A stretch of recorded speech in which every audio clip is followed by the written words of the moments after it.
Assalamualaikum warahmatullahi wabarakatuh. Good siang menjelang sore untuk semuanya. Taiwan jam 13.27 menit. Oke teman-teman, mari kita grebek isi dalam kamarku tuh apa saja. Nah, tuh ada nota tindas, ada resi, tarik tunai setor tunai, dan ada grup kaos panjang pendek ya teman-teman. Yang seperti ini penampakannya full gratis jutaan. Kelas mall Sugu Hangteng, kelasnya tetap disamakan punya ibu bos, nggak dibedakan. Dan ini ada buku catatan. Nah, ini catatan penting, ini jangan sampai hilang. Kalau hilang aku bisa nangis dan pingsan. Nah, karena ini catatan yang sangat-sangat penting teman-teman ya. Oh, lihat banyak teman-teman, nggak cuma ini saja ya, full. Banyak banget ya teman-teman ya. Tuh lihat, banyak betul. Udah nggak usah dibuka semuanya, udah aku sepilkan saja ya. Dan alhamdulillah kemarin tuh aku cair gaji. Ini ada tabungan kotak amal untuk janda tua, duda tua yang nggak bisa kerja atau sakit, anak yatim piatu, donasi masjid, donasi musola. Dan ini ada tabungan sedekah subuh. Nanti aku buat mau sedekahin ke anak ya, karena katanya ustazah selain untuk sesama juga bisa untuk disedekahkan untuk anak atau orang tua atau saudara kita. Dan mari kita buka. Di sini ada apa? Oh, itu ada resi kirim uang tuh 13.500.000. Itu tanggal berapa? Tanggal 3 bulan 2. Dan di sini ada apa? Dan di sini ada koleksi emas dan ada resi lagi. Itu tanggal berapa? Tanggal 10 bulan 3 2024, 14.355.000.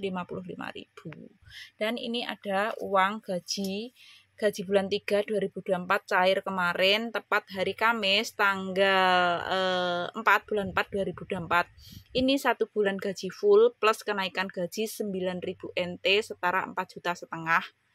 Khusus kenaikan gaji, selain rezeki tak terduga seperti motor NMAX dan lain-lain sebagainya, itu lebih mantap jiwa kalau bos ngasih rezeki tak terduga, selain bonusan tambahan ceperan. Jadi ini bersih teman-teman ya, kurang lebih ada 15 juta ini. Nanti plus bonusan tambahan ceperan tuh tembus 15 juta, 20 juta. Selain berkarya sendiri. Luar biasa teman-teman ya. Dan di sini ada apa lagi? Di sini ada THR Lebaran Indonesia barengan gaji. Kemarin aku dikasih ini 6.000 NT ini totalnya. Yang 5.000 NT untuk aku dan 1.000 NT untuk anakku. Nah, ini 6 lembar ya teman-teman ya. Nah, dan di sini ada buku tabungan. Bosku tuh nggak pelit teman-teman, ngasih rezeki anakku tak terduga. Seperti bulan 9 2023 itu 76.000 NT setara 38 juta. Nah, ini ada buku tabungan ya. Nah, ini atas saran bosku 2015 yang buku gundul nggak ada sampulnya, itu luar biasa. Awalnya aku mengisi 200 NT, nggak ada 100.000 uang Indonesia tahun 2015 ya. Pada akhirnya tempo 14 bulan kemudian menjadi ratusan ribu NT Taiwan, ratusan juta rupiah. Aku kontrak pertama cuti 2016 bulan 2. Akhirnya buku tabungan jadi anak beranak ini teman-teman ya. Dan dengan cara apa? Dengan cara aku berpikir untuk membangkitkan usahaku di Indonesia, aku pegang dari Taiwan seperti ini. Cukup rekapan totalan bayaran setor orderan. Jadi setiap bulan aku disarankan bosku untuk menabung 10.000 NT, nggak boleh kurang, nggak boleh lebih selama 14 bulan itu. Terus aku cuti itu ya. Dan selain itu ada uang otomatis yang masuk di ATM-ku Taiwan, yang teman-teman bayar NT Taiwan, yang teman-teman bayar rupiah masuk di ATM Indonesia, dan teman-teman yang bayar cash masuknya di sini. Dan aku tabungkan setiap bulan 10.000 NT itu, nggak boleh kurang, nggak boleh lebih. Begitu teman-teman ceritanya ya. Jadi selain aku berpembantu, maksudnya jadi pembantu yang dihinarekan bisnis online atas pekerjaanku sebagai TKW, katanya kerjaan kamu babu, gaji kamu berapa, punya kamu apa. Ya, aku sudah berpenghasilan seperti ini teman-teman. Ini pembawaan dari Indonesia. Aku sebelum jadi TKW Taiwan, aku berkarya menjalankan usaha sendiri usia 22 tahun kurang lebih, tahun 2008-2012 ya. Gara-gara aku jadi TKW Taiwan tertimpa musibah ratusan juta rupiah melayang tahun 2012 bulan 4 gara-gara para nasabah mantan suami yang tidak tanggung jawab. Ibu mertua rela jual truk satu-satunya untuk melayan materialan, rame masih kurang. Akhirnya ya udah kita ditakdirkan jadi TKW Taiwan, rela meninggalkan karir usaha yang aku rintis selama 4 tahun. Pada akhirnya dipertemukan bos yang luar biasa di Taiwan, menghargai sesama juga agama sesama. Akhirnya aku bisa membangkitkan usahaku di Indonesia, aku pegang dari Taiwan, luar biasa. Dan satu persatu cita-citaku tercapai. Walaupun di Taiwan 7 tahun, aku tertimpa musibah yang kedua kalinya, uangku di bawah temanku 266 juta itu teman-teman ya.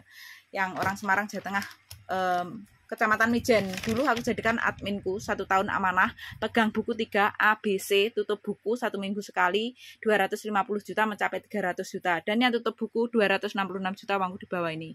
Dengan cara dia menawarkan jasanya bisa membantu ngirimin uangku ke Indonesia, karena saat itu aku belum mendownload aplikasi kayak YourPay, Indogo semacam itu. Indogo sudah download tapi di aplikasi HP yang rusak dan HP yang baru belum mendownload. Dan aku saat itu mau kirim lewat toko Indo nggak bisa membantu. Akhirnya ditawarin jasanya sama temanku yang aku anggap adik, orang Semarang, Jawa Tengah, Mijen, Kecamatan Mijen. Di sini belum ada satu kontrak, cuti pulang. Setelah bawa uangku 1 bulan kemudian 2019 ya, bulan 10 tanggal 22 ini bawa uangku. Terus dia tanggal 15 bulan 11 2019 pamit cuti pulang. Mungkin itu sudah direncanakan kejahatannya teman-teman ya. Dan ternyata dia itu janda, ngaku gadis dan punya cowok lajang usia 24. Temanku usia 27 tapi gendut gitu, dia 90 kilo. Tapi dia putih kayak Cino gitu loh teman-teman. Dan dia pulang mau izin mau nikah dan mau ngurusi ATM-ku yang katanya dengan alasan ATM hilang, HP hilang. Ternyata uangku itu dimasukkan di ATM pribadi dia dengan atas nama adik kandungnya Vera Aryani. Temanku namanya Tri Ratnaningsih dan cowoknya namanya Vicky Arif Kurniawan teman-teman. Begitu teman-teman, semoga terketuk hatinya. Tapi alhamdulillah jalur aman teman-teman. Sudah aku urusi, dibantu bosku, dikasih uang 35.000 NT itu setara 17,5 juta teman-teman. Jadi sudah ada pertanggungjawabannya 1 tahun walaupun belum tepat waktunya. Seharusnya jatuh tempo ini tanggal 9 bulan 2 2021. Belum oke ya teman-teman ya. Walaupun belum tepat janjinya, setidaknya sudah ada hitam di atas putih bermateri bertanda tangan. Jadi jalur aman teman-teman ya. Dah gitu aja. Untungnya aku menemukan bos yang tepat, yang baik hati dan mau membantu aku untuk mengurusi. Mungkin bosku juga memaklumi ya, karena aku di sini kan nggak pernah ambil cuti liburan pribadi selama 11 tahun lebih ya ikut bosku. Nah, mungkin bosku juga memaklumi lah. Terus kasihan sama aku, akhirnya aku dibantu itu, disuruh cepat ngurusi. Dan alhamdulillah jalur aman teman-teman ya. Dah begitu ceritanya. Dan akhirnya aku bangkit 1 tahun kemudian setelah uangku dibawa temanku dan aku bisa mendirikan rumah impian yang kedua dekat ibuku, lantai 1, lantai 2 yang depan itu 2020 bulan 10 dan belakang 2023 bulan 10 lantai 1, lantai 2 juga disambung gitu teman-teman ya. Alhamdulillah.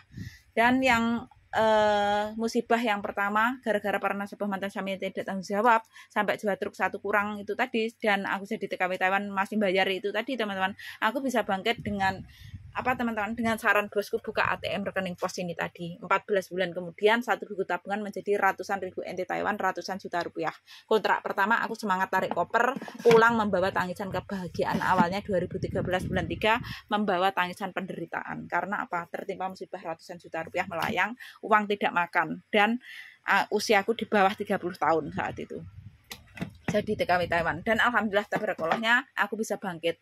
Dan setelah aku bisa mendirikan rumah impian yang kedua, baru berdiri 3 bulan ya, 2020 bulan 10 itu Allah menguji aku yang lebih berat, menguji kesabaran. Rumah tanggaku kandas 2021 bulan 1, tepat 8 tahun kurang lebih aku di Taiwan berjuang. Jadi aku tuh sempat shock, sempat sedih ya di saat aku bisa bangkit dari tertimpa musibah ratusan juta rupiah melayang 2 kali, ekonomiku bangkit kembali, bisa mencapai cita-cita, bisa menabung kembali. Bahkan aku mau membeliin mobil mantan suami yang uangku di bawah temanku 266 juta itu. Tapi Allah berkehendak lain, uangku di bawah temanku itu tadi, dan Allah berkehendak lain lagi, ternyata rumah tanggaku kandas. Setelah aku bisa mendirikan rumah impian yang kedua, baru berdiri 3 bulan. Begitu teman-teman. Jadi Allah memberi ujian aku tuh benar-benar luar biasa, bertubi-tubi. Tapi di balik ujian yang besar itu teman-teman, Allah ternyata memberi hikmah yang terindah juga. Allah membangkitkan aku kembali, mengangkat derajatku kembali. Dan di balik hinaan orang-orang ya teman-teman, atas pekerjaanku sebagai TKW, katanya kerjaan kamu babu, gaji kamu berapa, punya kamu apa, kamu itu kelas teri jangan melawan kelas kakap, kamu itu pangkatnya apa, kamu itu beratkan tai atau tinja yang sudah aku injak-injak pakai kakiku yang sudah tiada harganya lagi. Itu alhamdulillah teman-teman, aku setidak-tidaknya sebelum jadi TKW Taiwan, sebelum jadi babu Taiwan ya, mau makan tanam di tanah sendiri, tidak harus beli kayak sayur, kayak beras macam itu. Dan tidur nggak usah mikir bayari kontrakan, nggak kepanasan, nggak kehujanan, tercapai, tidur bubuk cantik, tidur nyenyak, mimpi indah di rumah sendiri, lantai 1, lantai 2 rumah samping, depan jalan raya strategis. Walaupun saat aku sebelum jadi TKW Taiwan tuh baru berdiri 1 tahun, otomatis belum rapi ya teman-teman ya, baru berdiri. Kan setidak-tidaknya sudah tidur di rumah sendiri. Kalau aku tuh membalas kesombongannya itu orang yang menghina aku teman-teman ya, bangunan rumah lantai 1, lantai 2 rumah samping, buat beli mobil itu udah parkir di depan rumah loh. Belum tanahnya. Sekarang tanah kosong depan rumahku, impian pertama yang di tanahnya ibu mantan suami itu nilai sudah eman, bukan cuma ratusan juta rupiah. Jadi kalau membalas kesombongan dia itu kan tinggal aku ngomong, aku setidak-tidaknya sebelum jadi TKW Taiwan mempunyai usaha sendiri, dan alhamdulillah di Taiwan sudah aku kembangkan kembali seperti ini. Nah, kalau aku membalas kesombongan kan gitu ya teman-teman ya, kan dia menyombongkan diri, menanyakan gaji kamu berapa, kerjaan kamu babu ya kan. Nah, sedangkan aku berkarya sendiri lebih dari gajiku gitu loh. Ya, seperti itu. Andai kan aku membalas kesombongan gitu loh teman-teman ya. Dan intinya aku sudah mempunyai usaha sendiri. Terus intinya sudah tercapai, kebeli ini, kebeli itu, mempunyai rumah impian sendiri di usiaku di bawah 30 tahun. Nah, apa enggak malu andekan aku menjawab seperti itu teman-teman ya. Jadi kita itu enggak boleh merendahkan sesama atas dasar apapun gitu loh, karena kita enggak tahu apa alasan jadi TKW gitu. Alasanku ya itu tertimpa musibah ratusan juta rupiah melayang teman-teman. Dan jadi TKW sebenarnya bukan cita-citaku. Siapa yang pengen jadi TKW, siapa yang pengen jauh dengan anak suaminya, enggak ada yang bercita-cita seperti itu. Semua itu karena keadaan, dan kita juga tidak akan pernah tahu apa yang akan terjadi pada diri kita, dan kita juga tidak akan pernah tahu bagaimana nasib seseorang itu ke depannya. Jadi jangan menghina, merendahkan sesama atas dasar apapun itu, entah dari segi fisik, materi, pekerjaan, karir, usaha, dan lain sebagainya. Karena di atas langit itu masih ada langit, dan Allah tuh maha membolak-balikkan hati umatnya, rezeki umatnya, nasib umatnya. Nah, begitu teman-teman ya. Jadi Allah tuh maha membolak-balikkan, yang di atas tidak selamanya di atas, yang di bawah tidak selamanya di bawah. Jadi Allah tuh bila berkehendak mudah, bagaikan membalikkan telapak tangan kita saja, tinggal kun fayakun saja. Apa yang Allah kehendaki sedetik pun terjadi. Apa yang kita punya, walaupun nilai kita uang miliaran, triliunan, kalau Allah itu sudah berkehendak, sedetik pun bisa hilang loh teman-teman. Bila Allah itu berkehendak, kita tadinya nggak punya apa-apa, bila Allah itu berkehendak, kita bisa mempunyai segalanya. Nah, seperti itu, ibaratkan seperti itu. Gak tahu kita apa yang akan terjadi. Jadi jangan menghina, merendahkan sesama. Dan itu ada juga 2022 bulan 7, menghina aku mbok jelek pula. Itu wanita yang tidak aku kenal ya teman-teman ya. Itu jelas-jelas itu wanita mempunyai penyakit hati, iri, dengki, penyesalan, itu jelas. Jadi dulu pernah minta pertemanan sama aku. Setelah aku temanin, dia memblokir dengan sendirinya. Mungkin dia nggak kuat melihat aku ternyata tidak tumbang aku, hina aku rendahkan. Semangatnya luar biasa. Jangan mengira orang lain itu lemah dengan hinaan rendahanmu. Justru hinaan rendahanmu itu yang akan membuat teman-teman? Akan membuat dia bangkit gitu, membuat dia semangat. Nah, gitu teman-teman ya. Semoga bermanfaat ya teman-teman ya. Dah teman-teman, nggak usah dibuka-buka, itu banyak banget, capek deh. Dah, semoga bermanfaat saja. Ini cerita kisah nyataku dari TKW Taiwan yang sering dihina, direndahkan atas pekerjaan, atas penghasilan, atas karir, usaha, atas fisik ya teman-teman ya. Tapi tidak membuat berkecil hatiku, justru aku lebih semangat dan aku bisa bangkit kembali. Alhamdulillah, luar biasa. Karena aku percaya dan yakin bahwa janji Allah itu indah, asalkan kita sabar, ikhlas, bersyukur, bertawakal. Karena di atas langit itu masih ada langit, teman-teman. Jadi kita bersyukur saja, tetap tanam kebaikan pada siapa saja, walaupun kebaikan kita dibalas dengan kejahatan. Jangan pernah untuk membalas kejahatan yang sama, dan jangan pernah lelah untuk tetap tanam kebaikan ya teman-teman, karena tanam kebaikan insya Allah akan tumbuh kebaikan ya, walaupun 1 atau 2 orang yang kita tanam kebaikan kadang membalas kejahatan, tapi percaya dan yakin entah itu yang orang yang B, andai kan kita tanam ke A, yang A itu membalas kejahatan, tapi percaya dan yakin entah itu B, C dan seterusnya yang akan membalas kebaikan ya. Allah akan mengirimkan orang baik pada kita. Begitu sebaliknya, orang yang jahat menjahati kita, menghina kita, merendahkan kita, percaya dan yakin suatu saat Allah juga akan mengirimkan orang yang jahat, orang yang tidak baik yang akan menyakiti hatinya. Begitu teman-teman, karena karma itu nyata ada ya. Apa yang kita perbuat, apa yang kita lakukan, apa yang kita ucapkan itu suatu cerminan untuk kita, itu suatu doa untuk kita juga akan kembali kepada kita. Jadi hati-hatilah kita berucap, jagalah lisan kita untuk berucap yang baik. Karena apa? Orang yang tulus baik hatinya itu hanyalah orang yang bisa menjaga lisan di setiap ucapannya, dan hanyalah orang yang bisa menghargai perasaan sesama. Jadi orang itu kalau perkataannya itu buruk, tidak baik, itu akan cenderung membuat tidak baik, akan buruk semuanya. Entah dari adab, etika, sopan santun, cara menghargai diri sendiri tidak bisa, apalagi menghargai orang lain. Jelas nggak bisa. Begitu sebaliknya, orang yang perkataannya cenderung baik itu cenderung akan membuat baik segala-galanya. Entah dari etika, adab, sopan santun, cara menghargai diri sendiri, cara menghargai orang lain pun bisa. Begitu teman-teman ya. Jadi kita harus bisa melihat seseorang itu dari perkataannya. Orang yang perkataannya selalu tidak baik, selalu buruk, itu akan berdampak pada dirinya, itu akan buruk semuanya. Begitu juga orang yang perkataannya selalu baik, menjaga lisan, itu akan membuat baik semuanya, segalanya.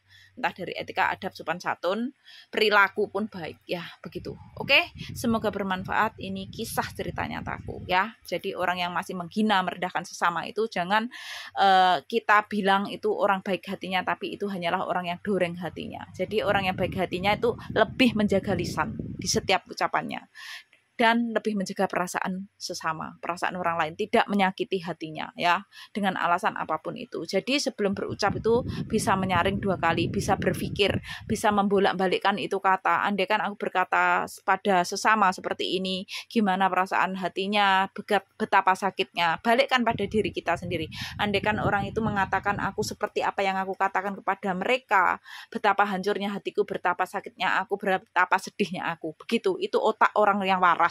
Kalau otak orang yang nggak waras, suka menghina, merendahkan sesama, entah itu dari segi fisik, materi, pekerjaan, dan lain sebagainya semacam itu ya teman-teman ya. Semoga bermanfaat ya.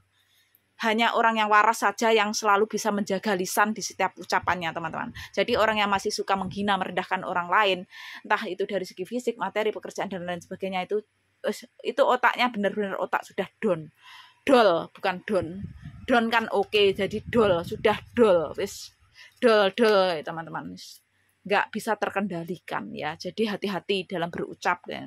Karena apa? Setajam-tajamnya pisau, keris, pedang, silet itu masih tajam ucapan kita apabila menyakiti hati sesama. Jadi tetap masih teringat sampai mati pun, walaupun tidak dendam. Tapi kalau kena benda tajam itu bisa disembuhkan, bahkan tidak membekas. Tapi kalau orang yang kamu sakiti hatinya itu, melukai hatinya itu akan membekas, tetap terluka ya. Semoga bermanfaat ya teman-teman. Thank you. Nah, salam dari aku TKW Taiwan. Semoga bermanfaat. Dimanapun kita berada, tetap jagalah sholat 5 waktu kita. Jangan tinggalkan sesibuk apapun dunia pekerjaan kita, karena sebaik-baik pertolongan Allah itu, maksudnya sebaik-baik pertolongan itu hanyalah pertolongan Allah dan permohonan kita kepada Allah yang lebih baik dan yang terindah ya teman-teman. Lainnya itu bukan apa-apa ya. Oke, semoga bermanfaat. jaga lisan kita di setiap ucapan, jangan menyakiti hati sesama, jangan suka merendahkan, jangan suka menghina. Kalau kita merasa cantik, ya ta, cukup berbagi tip, berbagi solusi, itu kita mendapatkan pahala. Kalau kita merasa sukses, kita merasa hebat, merasa kaya, dan lain sebagainya, kita cukup berbagi ilmu, memotivasi positive thinking saja, berbagi pengalaman, itu lebih indah ya. Oke, jangan kita menyombongkan diri dengan cara menghina, merendahkan sesama. Cukup ceritakan saja prosesnya bagaimana. Ya seperti kayak aku nih, cuma menceritakan, nih teman-teman, aku dulu tuh sudah mempunyai usaha sendiri di Indonesia, merintis 50.000, modal kepercayaan, akhirnya aku bisa berdiri sendiri, menembusi tangan pertama. Akhirnya aku bisa berdiri memegang 20 desa areal Ponorogo, Kota Rayok, Jawa Timur, jadi penyetor, pengkredit, pengkes. Awalnya cuma baju, menjadi sepatu, sandatas, aksesoris, sayuran fresh saja bertani sendiri, kulaan di pertanian, jualan sembako lengkap di rumah, jualan menu aneka macam, lontong sayur, lontong pecel, lontong kecap, aneka jajanan anak-anak, aneka gorengan, Ramadan menjelang lebaran, aneka jajan lebaran lengkap, selain baju, sepatu, sandatas, selain sembako. Nah, semua yang aku jual dibutuhkan masyarakat banyak. Akhirnya aku mempunyai uang, akhirnya aku bangkit, akhirnya aku berkembang, dan akhirnya aku bisa mencapai cita-cita. Nah, ini kan cerita kisah nyata, jadi kalian juga semangat, motivasi, dan pada akhirnya aku bisa mewujudkan cita-citaku, kebeli sawah tanah gabung kakak, walaupun uangku nggak seberapa, dan mewujudkan rumah impian pertama, lantai 1, lantai 2 rumah samping, depan jalan raya strategis di tanah ibu mantan suami. Dan pada akhirnya 1 tahun kemudian Allah memberi ujian ke aku, cobaan yang berat. Akhirnya Allah memberi musibah ratusan juta rupiah melayang gara-gara para nasabah mantan suami yang tidak tanggung jawab, dan pada akhirnya aku rela meninggalkan karir usaha yang aku rintis selama 4 tahun di usia muda 22 tahun kurang lebih, anak usia 1 tahun sampai 2012. Akhirnya aku ditakdirkan jadi TKW Taiwan 2013 bulan 3. Sampai saat ini aku semangat, aku bisa bangkit dari 2 kali tertimpa musibah ratusan juta rupiah melayang. Sebelum jadi TKW Taiwan 2012 bulan 4, setelah jadi TKW Taiwan 7 tahun 2019 bulan 10, uangku di bawah temanku 266 juta itu tadi, baru dikasih 66 juta kurang 200 juta sampai saat ini. Aku bangkit kembali dalam hitungan pendek 14 bulan vs 1 tahun. Dan pada akhirnya rumah tanggaku ganti diuji kandas setelah aku bangkit ekonomiku tertimpa musibah ratusan juta rupiah 2 kali. Nah, itu cerita kisah nyata, motivasi, bukan menghina merendahkan sesama. Dan alhamdulillah teman-teman, berkat kesabaranku, keikhlasanku, aku tetap bersyukur, bertawakal. Pada akhirnya Allah membangkitkan aku kembali, indah kembali. Nah, seperti saat ini, aku bersyukur luar biasa, alhamdulillah, tabarakallah. Dan aku tetap ingat pada yang di atas, yaitu Allah Subhanahu wa Ta'ala, tetap menjaga sholat 5 waktuku, sholat sunnah lainnya, menjauhi